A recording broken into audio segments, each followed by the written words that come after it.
ఈరోజు పప్పు చేద్దాం అనుకుంటున్నా మన ఇంట్లో ఆకుకూరలతోటి.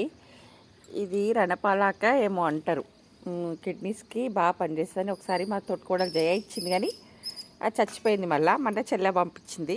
మంచిగా వచ్చినాయి ఆకులు. ఇది కూడా నా పెద్ద బచ్చలి, మస్తు ఎర్రగా ఉంటుంది కాడ, ఆకు మాత్రం చాలా పెద్దగా ఉంటుంది. బచ్చల కూర తెంపిన. ఇది ఏమో ఆకుండే మర్చిపోయినా ఏంటిదో ఇది.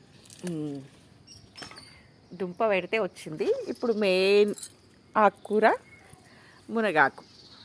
ఇక పొద్దున్నే ముఖం కడుక్కొని ఏమైనా పప్పులు గిప్పులు వేసేది ఉంటే, ఇక ఆకుకూరలు తెంపేది ఉంటే ఇవన్నీ తెంపుకొని లోపలికి పోతా. ఇంట్లో ఉన్నాయే కదా, మునగాకు మాత్రం ఈ మధ్య బాగానే వాడుతున్నా మొత్తం.